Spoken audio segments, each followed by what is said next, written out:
Alright guys, today we are gonna be reacting to my Russian apartment tour, Great Soviet Building Explained. Some of you guys were saying that sometimes my sound is up and down. It's just a computer, folks. I tried to fix it multiple times. It's what happens when I play to the video. All of a sudden when I pause it and play it again, it just goes berserk. I don't know why. It is what it is. So hopefully we can just fix it in the future.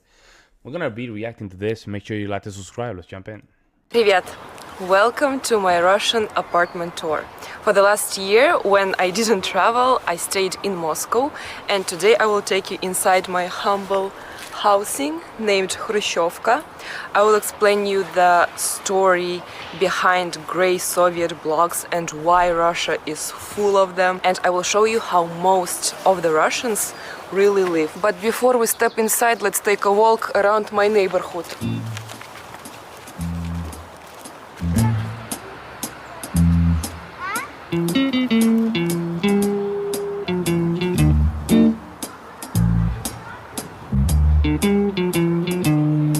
Not all parts of Moscow are impressive like the Red Square. In fact, there are many neighborhoods like mine, characterized by typical Soviet-era residential buildings. By the way, all these buildings have their own story, from when they were built to their unique features. Almost every Soviet leader tried to solve the housing issue. That's why these buildings are named after the leaders that built them. Stalinka, Khrushchevka, Brezhnevka, and Putinka. Wait, Putinka is actually a vodka brand.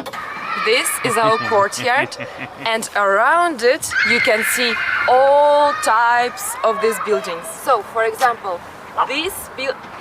Меня снимай! Меня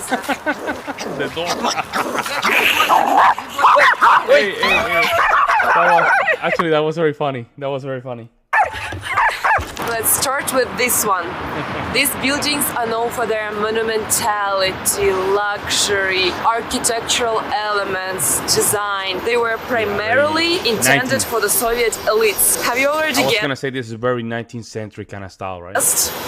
what Soviet leader built this one? Of course, this is Stalinka. Stalinkas were constructed from the late 1930s to the late 1950s. Under Stalin's rule, the country began to rapidly industrialize, and it was necessary to provide everyone moving to cities with housing. So, mass construction of Stalinkas began. Inside the building, there are spacious entrances and halls, 3 to 4 meter high ceilings, and spacious rooms. Yeah, look at that the chandelier, right? That's beautiful. Stalinist buildings are still considered to be elite houses.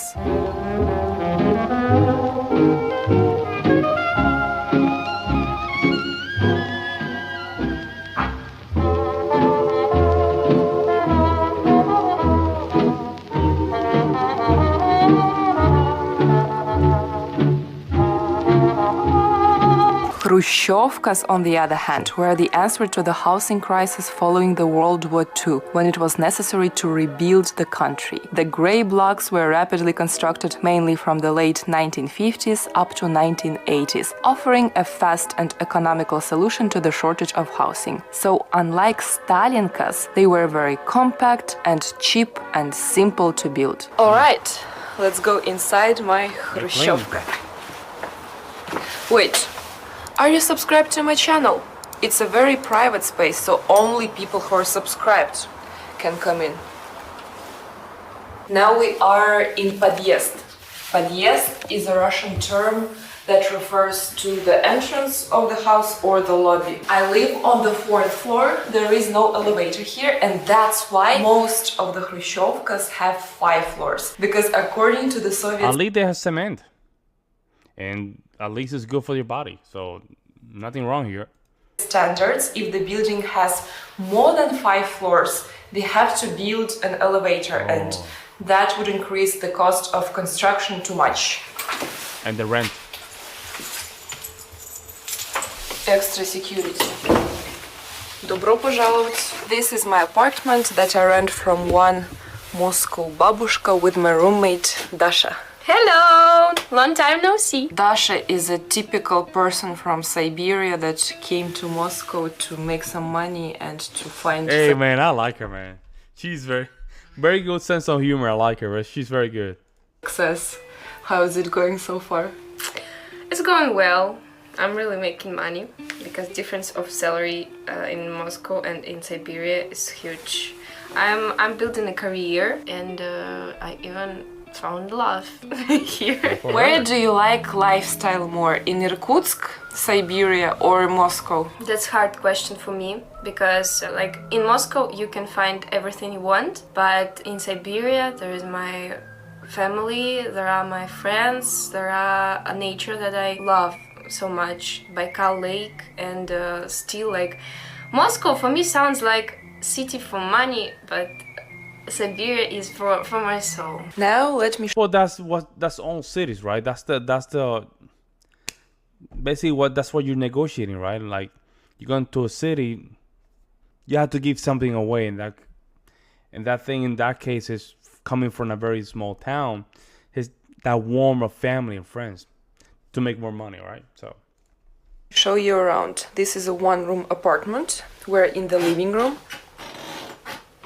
Typical sounds of the Soviet apartment. Of course, there is a cupboard showcasing the best of the tableware. It's a must-have in a Soviet apartment. And a small library consisting of very big books of the Russian classical literature. And this is a balcony. In Soviet Khrushchevkas like this, people usually put lots of stuff that they don't need on the balcony in the hope that they will use it someday in the future, and it's sometimes full of old furniture and lots of stuff. So it's not like, for example, somewhere in Italy when it's a nice balcony and people are drinking coffee. Also, it's quite chilly here for coffee. And welcome to the kitchen. Kitchens in Soviet Khrushchevkas are very small. Here is the space for cooking.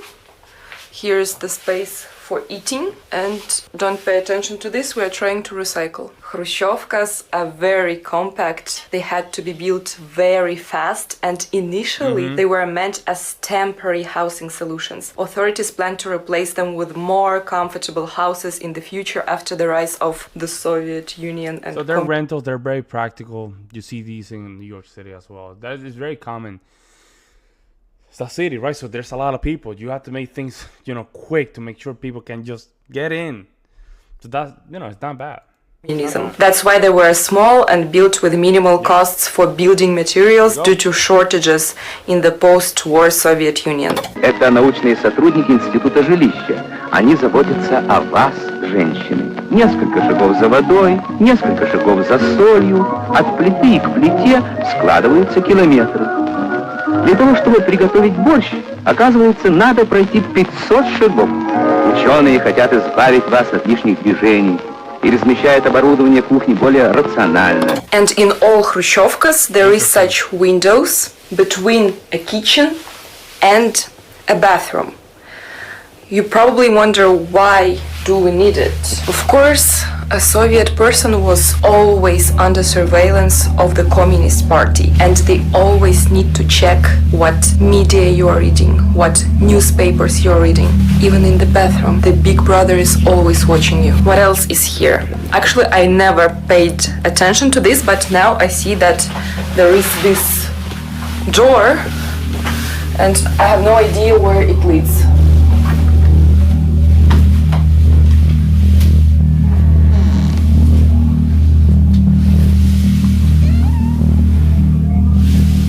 What I saw there is not information for everyone. As I said, Khrushchevkas are very compact. And I want to see. Basically, the apartment tour is over. That's it? Khrushchevkas, just like this one, Practical. were built all over the country until 1960s to provide as many citizens with an apartment as possible, and many families were very happy to receive apartments like this and not to live in a communal housing, to have their own bathroom, to own their own apartment. And from mid-1960s, it was when Brezhnev came in power, and he decided to build an improved version of Hrushchevkas, Brezhnevkas. The population started to complain about the Khrushchev buildings because of small areas, small kitchen, thin wall, lack of elevators. So Brezhnevkas had larger kitchens, trash chutes, elevators, as they usually had up to 16 floors, and apartments overall were wider compared to Hrushchevkas. Such buildings were built until the end of the 1990s.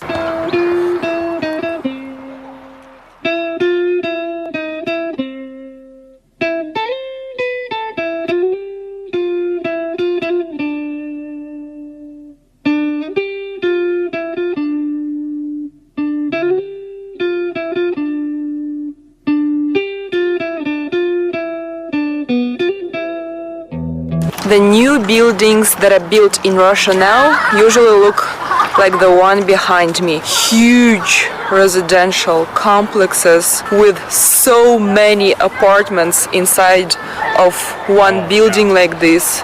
Those looks like penthouses, man. Those looks like, ooh, like, you know, like a little bit of this kind of nosy stuff, right?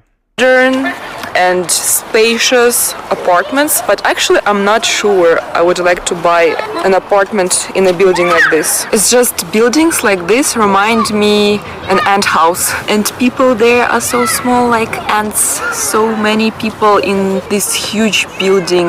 I think I would have depression if I lived there and feel like in utopia or something, but I'm not sure.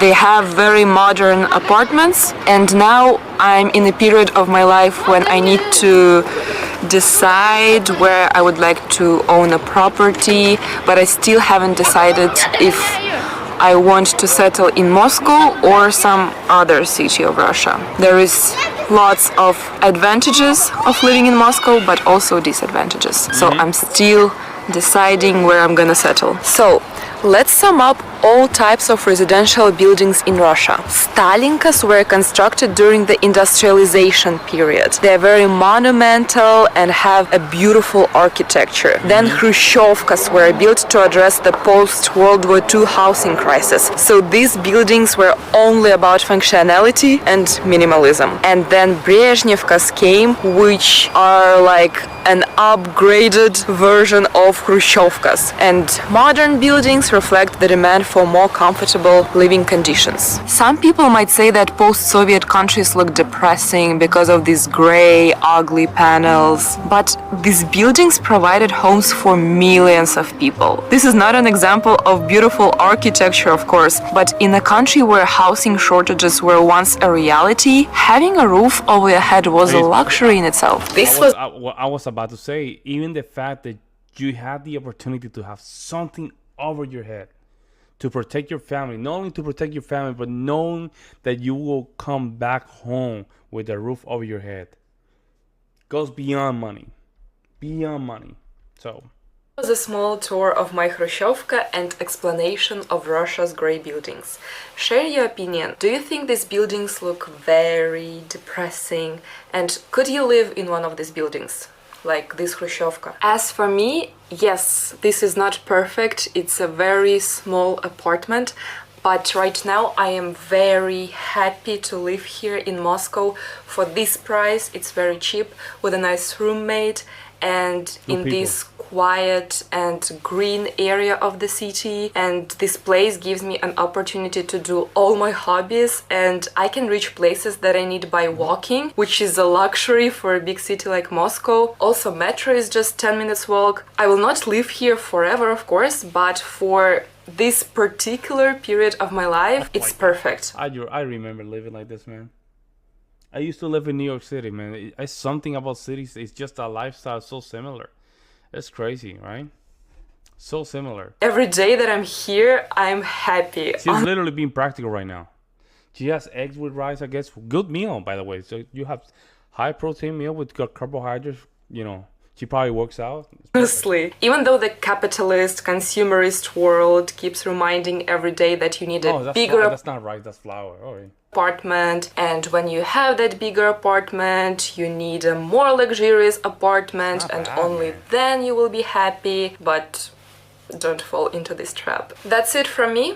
Let me know if you already knew the information from my video before, or what things that I mentioned you found interesting, what surprised you the most. And thank you for joining me on this journey through Soviet era living. Пока-пока, see you soon.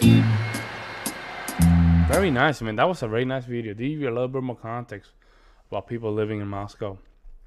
Very similar to the United States, very similar in so many ways. Roommates are very nice roommate, and they have their good heads in their shoulders. I think she might give me the vibes that she might be moving outside the city and find a good family, stay there. She looks like that type of person. She looks like a type of person that will have a good family in the outside. In the outskirts, she has a very successful YouTube channel, so money will not be a problem. But let me know what you guys see in the comment section below. She's right, she's wrong. I would like to hear your opinions. I'll see you in the next one.